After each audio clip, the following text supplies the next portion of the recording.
Brought to you bye रजनीगंधा। यूं ही नहीं ताज ताज बन जाता है। शिल्पकारों का हुनर और चुनिंदा संगमरमर ताज को नायाब बनाते हैं। कुछ ऐसे ही चुनिंदा जगहों से बस खास ही चुनकर लाता हूँ। कतरे कतरे को मैं हीरे सा परखता हूँ। यूं ही नहीं मैं रजनीगंधा बन जाता हूँ। नमस्कार, आप देख रहे हैं बेस्तक। मैं रजत देवगन। लगातार 8वें ट्रेडिंग सत्र में निफ्टी पे गिरावट देखने को मिली। वन वे ट्रैक पे टूटते चले जा रहे हैं और कंसेक्यूटिव गिरावट है। किसी भी दिन खरीदारी नहीं हुई है और हमें इतनी आदत नहीं है। एक बार इतिहास में ऐसा हो चुका है कि लगातार 10 ट्रेडिंग सत्र निफ्टी टूटा हो और अब 8वां ट्रेडिंग सत्र हो गया इस बार जब बाजार टूटा है। तो इतनी भयंकर बिकवाली सिस्टम में दिखाई दे रही है और जब जब ऊपर जा रहे तब तब पिटाई निश्चित है कि होती हुई नजर आई। कोई असर नहीं पड़ रहा, इंटरनेशनल क्यूज का भी कोई असर नहीं पड़ रहा और आरबीआई की पॉलिसी आने वाली है कल, उससे पहले भी कहीं खरीदारी नहीं दिखाई दी सिस्टम में। बहाना क्या कि आज तो मंथली एक्सपायरी का दिन था, सितंबर सीरीज की एक्सपायरी कटनी थी तो वो अलग से प्रेशर। तो आज मार्केट पे फिर से गिरावट देखने को मिली। अच्छा, गिफ्ट निफ्टी बताया था कि स्टेबल रहोगे, कोई बहुत ज्यादा उतार चढ़ाव की संभावना नहीं है। आप इंट्राडे में एक रेंज पे ही कामकाज कर रहे थे लेकिन उतार चढ़ाव ज्यादा देखने को मिल रहा था। उस रेंज पे भी वोलेटिलिटी थी सिस्टम में और अल्टीमेटली आप मात्र 23 अंक गवाकर निफ्टी पे बंद हो गए हो। आज ओपन हुए 24,691 के लेवल पे, 24,731 का हाई, 24,587 का लो, लेकिन क्लोजिंग आई है 24,611 के लेवल की। 23 अंकों की गिरावट के साथ निफ्टी बंद हो गया। निफ्टी बैंक 174 अंक चढ़कर बंद हो गया। कल आनी है आरबीआई की पॉलिसी, उससे पहले बैंकिंग शेयर उछल कूद मचा रहे थे।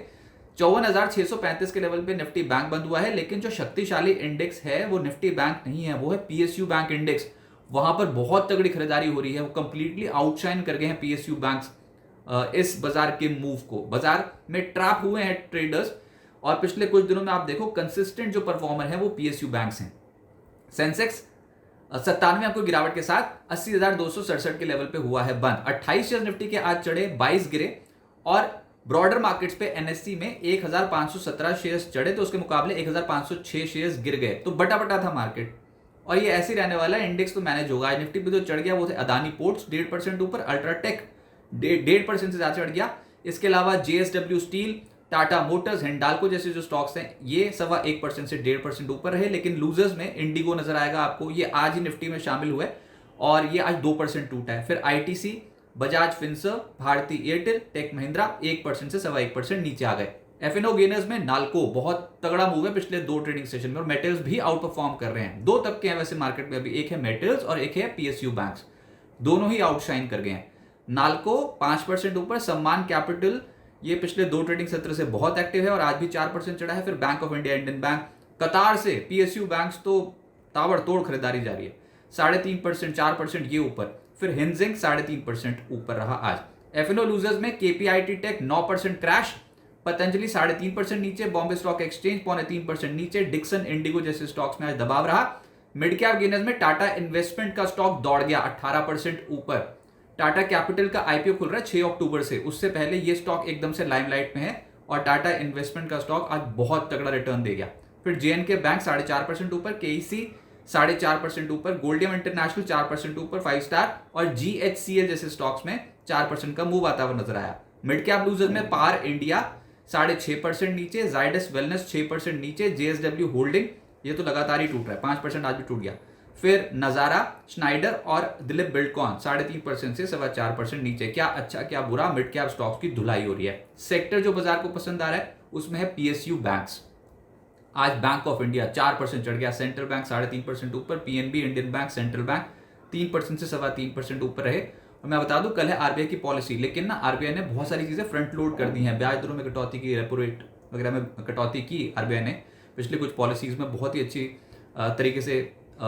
फेड से पहले हमने अपने यहाँ पर कटौती की थी, लेकिन सीआरआर ये है मेन मुद्दा, क्योंकि 1% का सीआरआर कट होना था सितंबर से लेकर नवंबर तक और चरणबद्ध तरीके से। तो सितंबर में सीआरआर कट हुआ है और ये जो जीएसटी का जो इंप्लीमेंटेशन हुआ है इसके बाद से हम देख रहे हैं कि जीएसटी 2.0 रिफॉर्म का इंप्लीमेंटेशन, इसके बाद से हम देख रहे हैं कि सरकारी बैंक्स के शेयर सबसे ज्यादा लाइमलाइट पे हैं। तो आप सरकारी बैंक्स को समझो कि यहां पर बहुत तगड़ी खरीदारी है। हाँ, ओवर स्ट्रेच अब हो चुके हैं ऑब्वियसली, असली क्रीम तो ले ली ना फिर नीचे से बहुत ही तगड़ी खरीदारी के रूप में इन्वेस्टर्स ने और ट्रेडर्स ने, लेकिन सरेंडर नहीं कर रहे। बहुत सारे stocks, Canara bank record high के लेवल्स पहुंचता हुआ नजर आया। इनफैक्ट हमने देखा बैंक ऑफ इंडिया बहुत तगड़ा मूव, बैंक ऑफ बड़ौदा बहुत तगड़ा मूव, एसबीआई जैसा स्टॉक बहुत तगड़ा मूव दे चुका है। तो पीएसयू बैंक्स यहाँ पर पिछले कुछ दिनों में एक्टिविटी बहुत ज्यादा है। फिर मेटल्स, नाल्को, हिंद जिंक 3.5%, 5% इस क्वांटम के रिटर्न दे रहे थे गिरते बाजार में आज।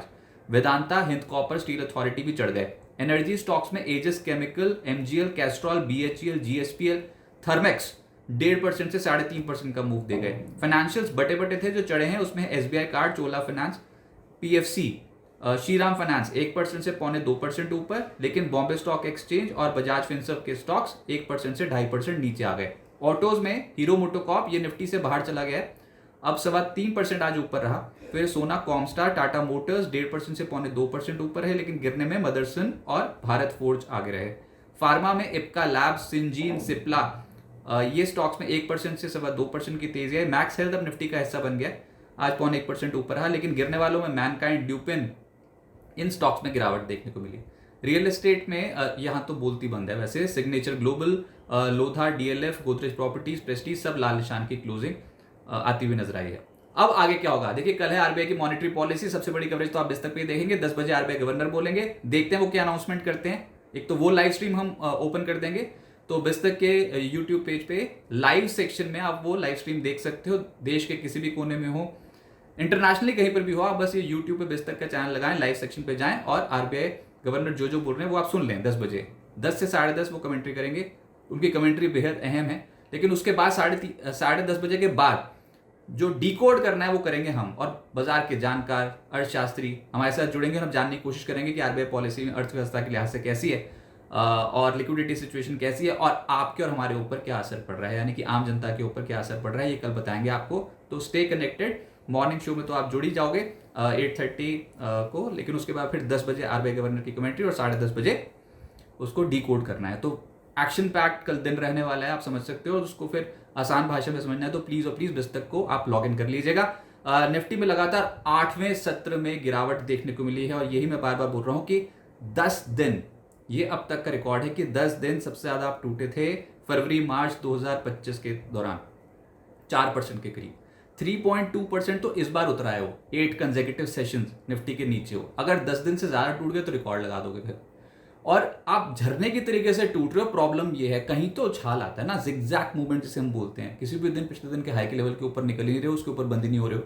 तो प्रॉब्लम यहाँ पर है, यहाँ पर टिक गए तो बहुत बड़े, नहीं तो तकलीफ बढ़ जाएगी। और आज तो फिर वही है ना कि एफएनओ की एक्सपायरी थी सितंबर सीरीज की, तो वो अलग बहाना कि निफ्टी पे दबाव आ जाता है, ऑप्शन राइटर्स डोमिनेट कर जाते हैं। चलो ठीक है, आज का दिन में निकाल लिया। अब कल आरबीआई पॉलिसी भी देखेंगे कि क्या कर सकते हैं उसके बाद। लेकिन जो मेजर इंपैक्ट आएगा ना वो है Q2 रिजल्ट्स का, और Q2 रिजल्ट से बाजार कुछ ज्यादा एक्सपेक्टेशन लेकर चल नहीं रहा है। बड़े बड़े एक्सीडेंट्स हो रहे हैं मिड कैप स्टॉक्स में। अगर आप चलते हुए स्टॉक्स में आपके बहुत बाहुबली स्टॉक्स है ना, वो भी उतर आए हैं पिछले कुछ दिनों में। तो एक्सीडेंट्स तो हुए हैं रिजल्ट सीजन से पहले ही। तो Q2 रिजल्ट सीजन से बहुत बड़ी एक्सपेक्टेशन नहीं है, और अगर अच्छा आ गया रिजल्ट सीजन तो फिर निश्चित रूप से रिकवरी के तौर पे आप स्टॉक्स को ऊपर जाता देखोगे। अभी के हिसाब से निफ्टी पर जो मूव था 24,404 से लेकर 25,448 का, उसका आपने 78.6% रिट्रेसमेंट लेवल पूरा कर लिया है। तो करेक्शन तो कायदे से यहाँ पर रुक जानी चाहिए। थोड़ा बहुत और नीचे भी जाने की अगर संभावना हो तो आधे 1% के आसपास नीचे जाके उसके बाद ऊपर जाने की संभावना आपकी बनती है। और जैसे मैंने कहा कि 8 तो दिन लगातार गिरे गए हो, 10 दिन से ज़्यादा तो गिरते हो नहीं हो। अब वो बात अलग है कि अगर इस बार बाजार ने रिकॉर्ड ही तोड़ना हो तो हम कुछ नहीं कर सकते, लेकिन यहाँ पर अभी फिलहाल 24,600 क्लोजिंग बेसिस पे टिक रहा है, और इसके बाद 24,350 24,400 के जोन पे अच्छा सपोर्ट है। तो देखते हैं बाजार इस बार सपोर्ट लेकर रिजल्ट सीजन से पहले पलटी मारता है कि नहीं ऊपर। अभी जो दिक्कत है वो ये कि आप 24,700 24,800 पे अटकोगे, इसके ऊपर जाने की क्षमता अभी है नहीं। हाँ, एकदम से शॉर्ट कवरिंग आ जाए, बाहुबली बन जाए मार्केट, उसमें तो फिर कुछ नहीं कर सकते। और क्या पता आरबीआई पॉलिसी के बाद कुछ बूस्टर डोज मिल जाए तो मौका होगा फिर बुल्स के पास। लेकिन अभी के हिसाब से सिस्टम में 24,700 24,800 के आसपास बहुत तगड़ा रेजिस्टेंस बैठता है। अच्छा, एक और प्रॉब्लम ये कि यूएस में ना संभावित सरकारी शटडाउन हो सकता है। 30 सितंबर की उनकी डेडलाइन थी, उनको अपना स्पेंडिंग बिल पास कराना था। डोनाल्ड ट्रंप ने कर ली बात जाके डेमोक्रेट्स के सामने, उन्होंने सारे उनसे बात करने की कोशिश की लेकिन नहीं हो पाया। डेमोक्रेट्स ने बात नहीं मानी इस बार डोनाल्ड ट्रंप की। अगर सरकारी शटडाउन होता है ना तो उसका असर अमेरिका के मार्केट्स पे तो पड़ेगा ही पड़ेगा, हमारे मार्केट्स पे पड़ेगा, सोने चांदी भी पड़ेगा। तो आप ये सब देखना कि आज का सत्र बहुत क्रूशल होगा। अमेरिकन मार्केट जिस तरीके से बिहेव करेंगे ना उसका भी इम्पैक्ट देखने को मिलेगा। तो 30 सितंबर की डेडलाइन थी, वो तो पूरी हो गई। आमतौर पे ना ये मान जाते हैं रिपब्लिकन्स और डेमोक्रेट्स सरकारी मशीनरी का शटडाउन होता नहीं है, लेकिन इस बार ठन गई है ऐसा लग रहा है, बहुत पंगा पड़ गया वहाँ।